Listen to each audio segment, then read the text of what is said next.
Hello, you're listening to Environmental Soup through the facilities of Trent Radio or on my YouTube page. Today there was a few items. I might make a couple videos if the items are a lot to talk about. There's the electric vehicle mandate ending. A court ruling on bike lanes.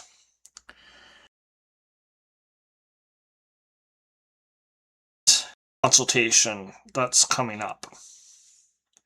AI.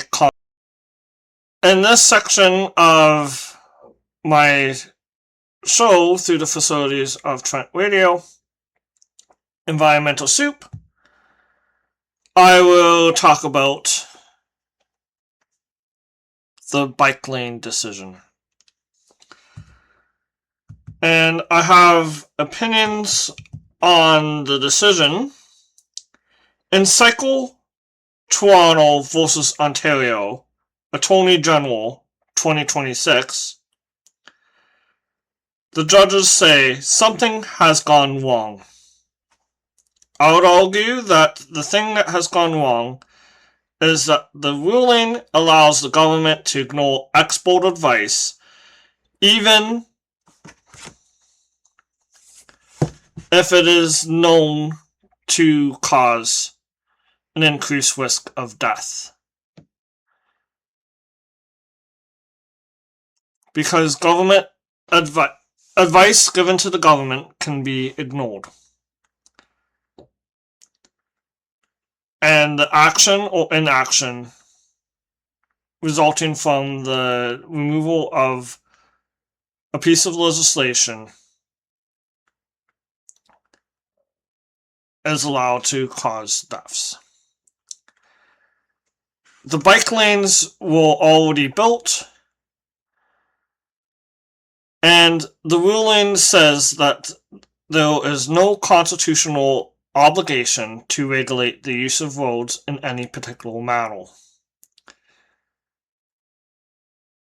I'm wondering if this would include speed limits or seatbelts. In an extreme scenario that is unlikely to happen,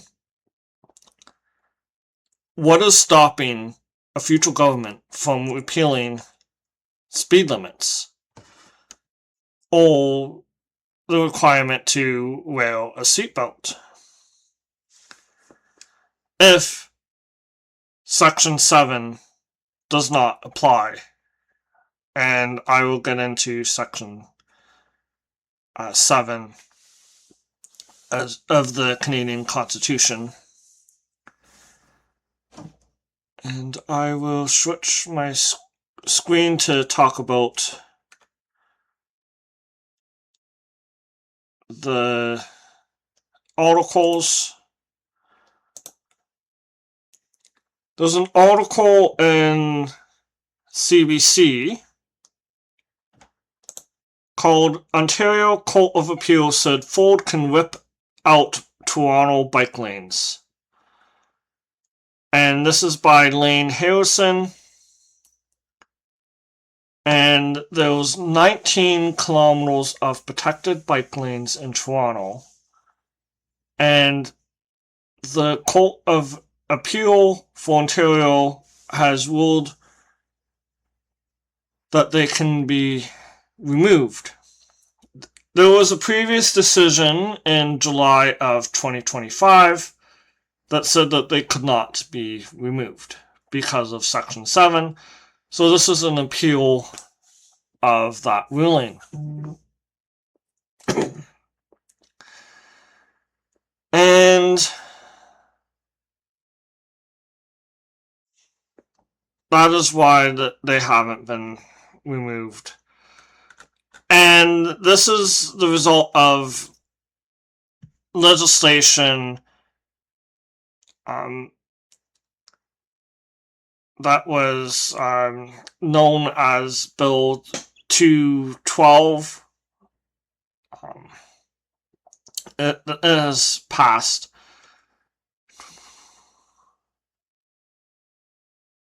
And in the previous ruling, Justice Paul Scobas ruled that the removal would be unconstitutional because it would put people at increased risk of harm and death. But the judges and the Court of Appeal said that there's no constitutional obligation to regulate the use of roads in any particular manner. Which is why I used the hypothetical situation all of speed limits and seatbelts, which are known to increase people's safety.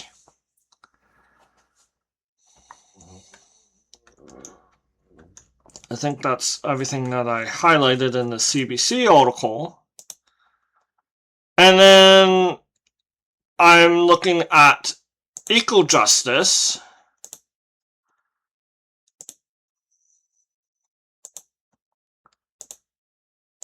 And they have a press release.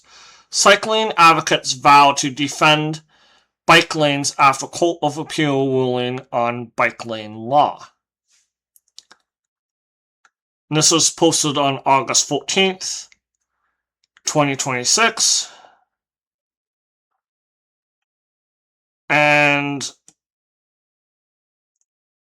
the case was brought forward by Cycle Toronto. And then some lawyers from EcoJustice. And they were challenging Bill 212, Reducing Gridlock Saving You Time Act, 2024, that removed protected bike lanes in Toronto. And they were challenging the Canadian Charter of Rights and Freedoms. Oh, and maybe I should go to Section 7. Canadian Charter.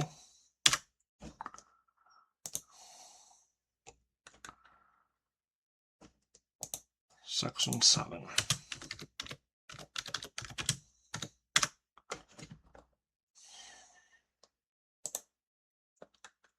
So Section 7 says everyone has the right to life, liberty, and the security of person, and the right not to be deprived thereof, except in accordance with the principles of fundamental justice.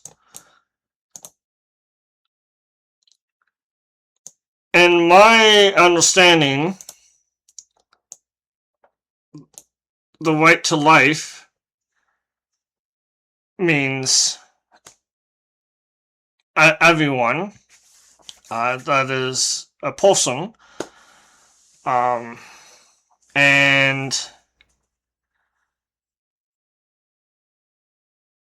if there's an increased risk of death, I would have understood that to be infringing on that right.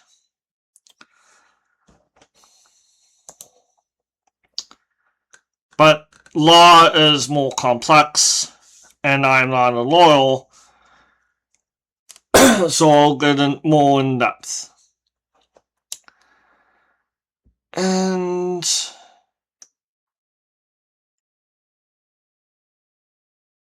the press release is saying that there was an increased risk of collisions by 54% for all road users.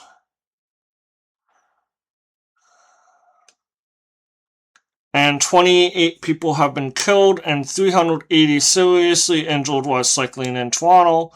Most of them were without protected cycling infrastructure. The executive director at Cycle Toronto said today's decision is an unfortunate setback for evidence-based decision-making that disproportionately assaults any government's ability to pass legislation, regardless of whether it will achieve its intended goals. The ruling does nothing to disrupt the facts affirmed in a previous victory. And this legislation isn't sound transportation policy. It's a costly distraction from the government's real responsibilities and stoking a cultural war. And then there was a National Observer article. Ontario's highest court gives full government power to remove bike lanes.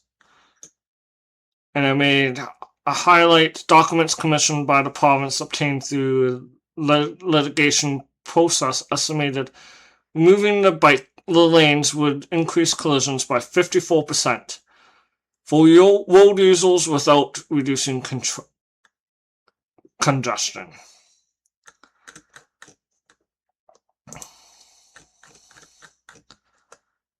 I found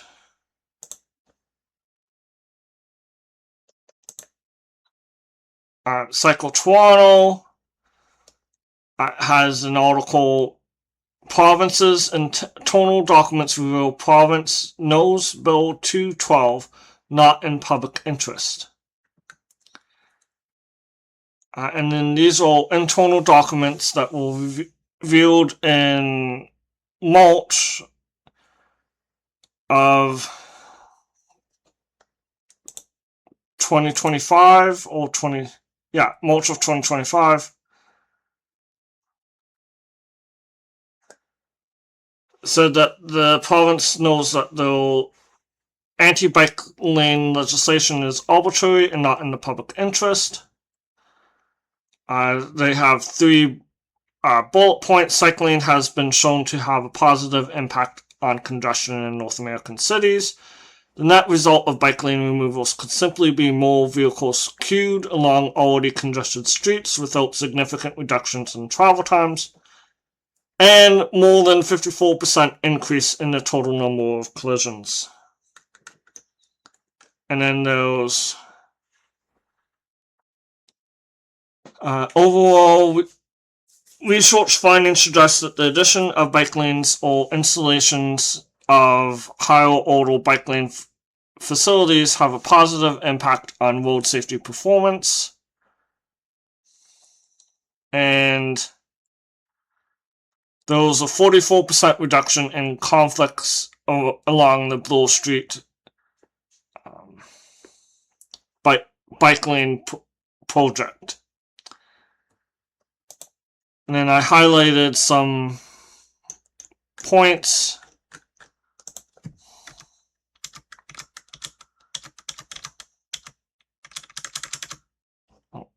Maybe I'll have to go to the let's see. I'm just looking for the points.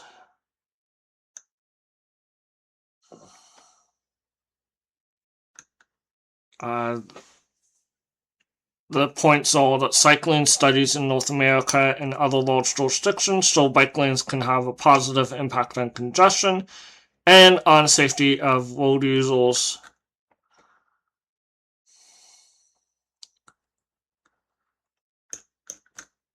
And then the government didn't know how many people would continue to use bike lanes, but the evidence that was presented in court is that people continue to use the routes, the shortest routes possible. This is from one of the emails that cyclists will, quote, often select the shortest and most convenient route that connects their origins and destinations, consisting of employment, residential, school, or commercial related trips.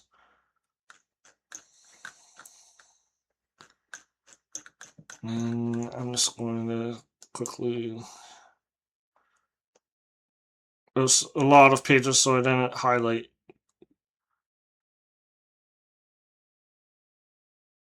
highlight everything.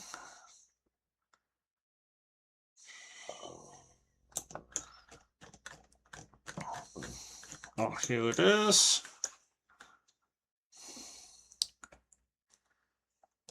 Data from 12 large U.S. cities, including over 17,000 fatalities and 77,000 severe injuries across nearly 1,700 city block groups. Why cities with high bicycling rates are safer for all road users were published in 2019. And they found that those better safety outcomes are instead associated with greater prevalence of bike facilities, particularly protected and separated bike facilities. And that was in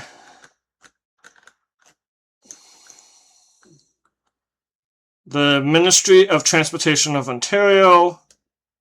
Assessment of the impact of bike lane removals in dense urban environments. And that was published on December 9th, 2024.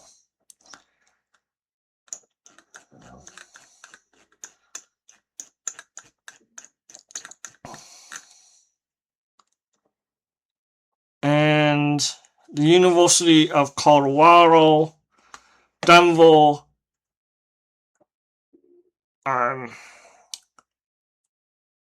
stated that safety improved for all users with a 44% decrease in all conflicts.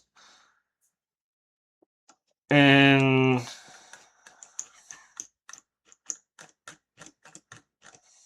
that was on page 13 of that report. All 1,612 of the court documents.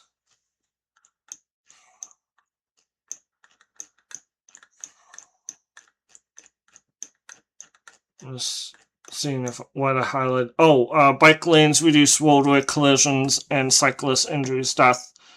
There was a 2020 study which said that there was a 35 to 30 reduction in cyclist motor vehicle collisions.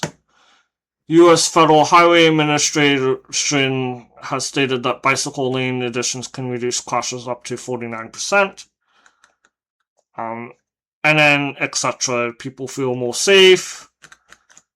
And that was on page 1,632 of the court filings. And then there's some more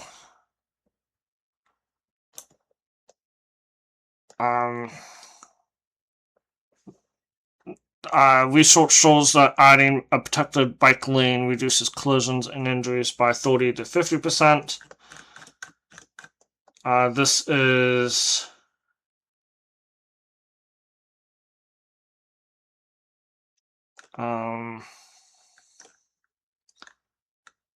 in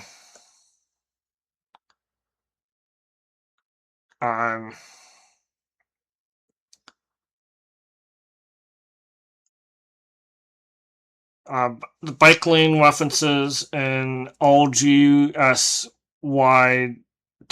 materials.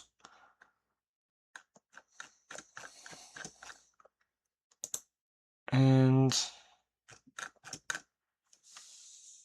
I looked at the environmental registry and saw that there was a notice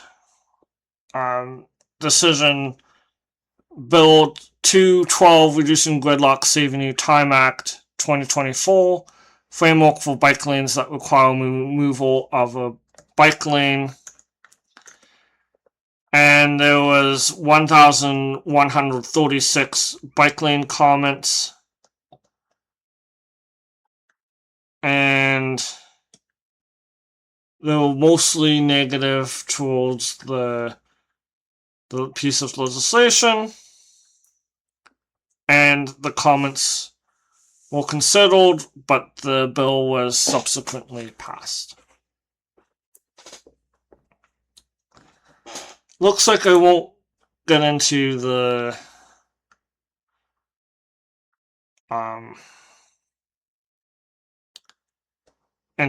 case, into the other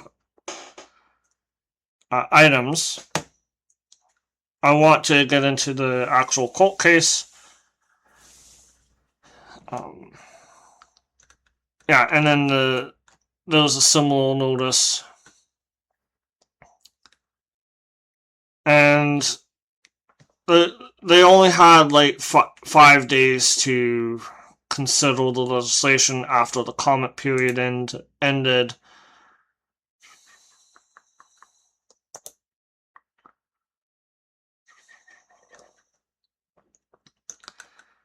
And then I have the Court of Appeal.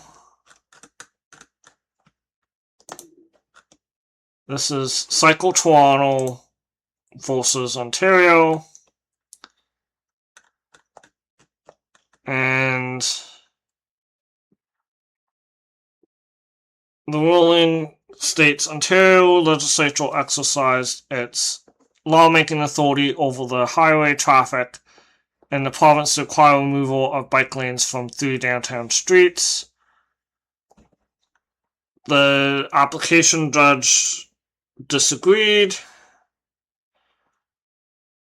and said that the removal of the bike lanes constituted a serious violation of the most basic and fundamental rights of the Canadian Charter of Rights and Freedoms,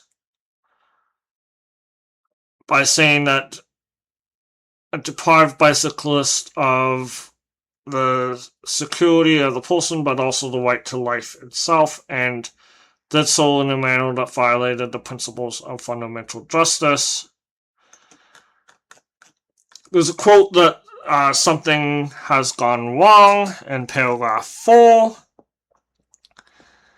And I made a comment on this at the beginning. I think that that's an odd phrasing.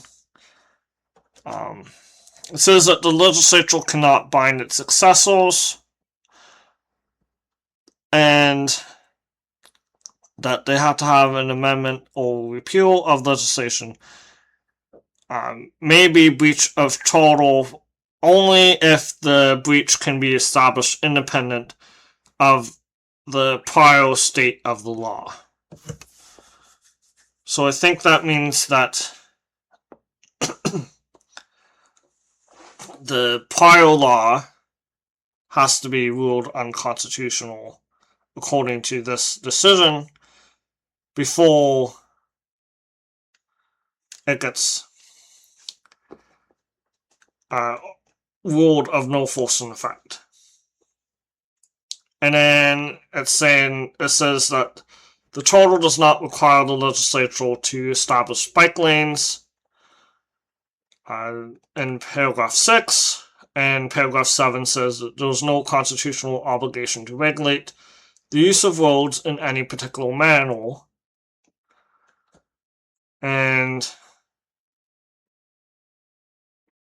the legislature, and then it's saying that the legislature is free to legislate to remove a bike lane from a road and may remove a road entirely without implicating the charter.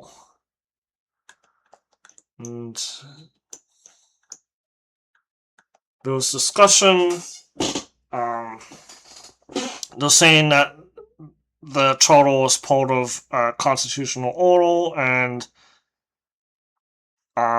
they use the Westminster parliamentary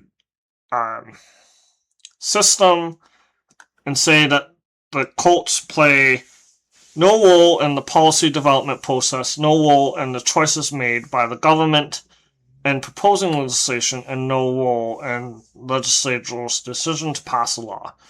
The role of the courts is to adjudicate disputes arising under the law once it's enacted.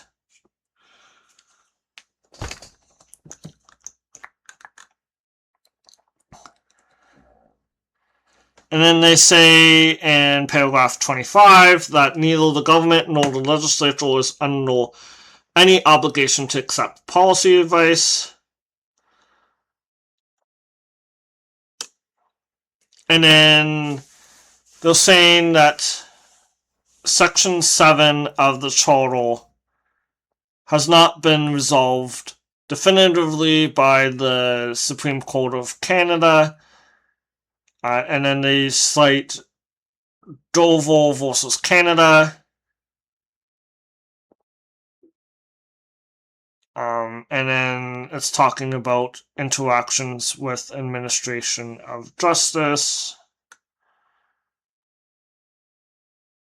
And then proper scope of Section 7 will ultimately have to be decided by the Supreme Court.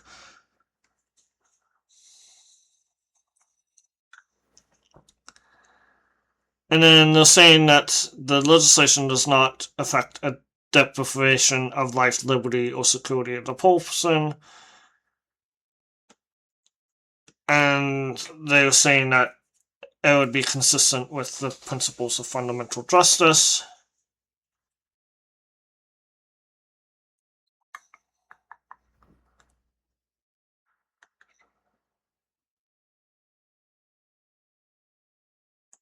And that's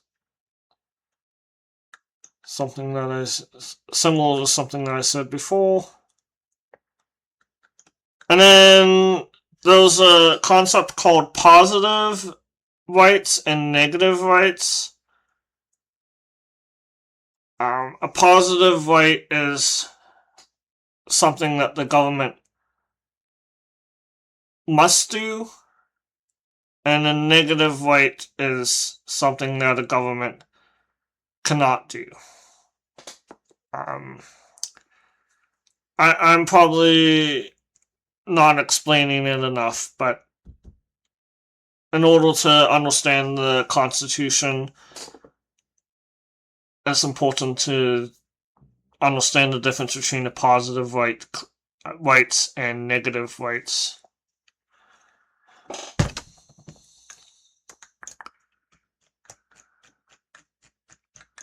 I'm not sure if I highlighted anything else.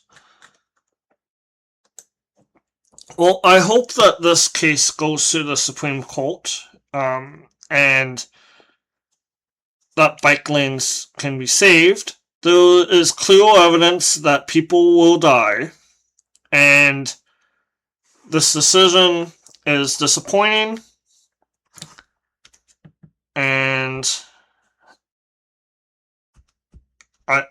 I hope it gets challenged, and it will have a lot of impacts on other cases if it does get challenged. And I will be following Toronto TO. I mean Cycle TO and the developments related to this. And I will make a separate videos about the electric vehicle mandate ending, and also consultation on AI. Thank you for listening, and I hope that you enjoy the rest of your day, and I hope to be back in the fall. I will apply, and this has been the 2026 summer season through the facilities of Trent Radio of Environmental Soup. Thank you for listening.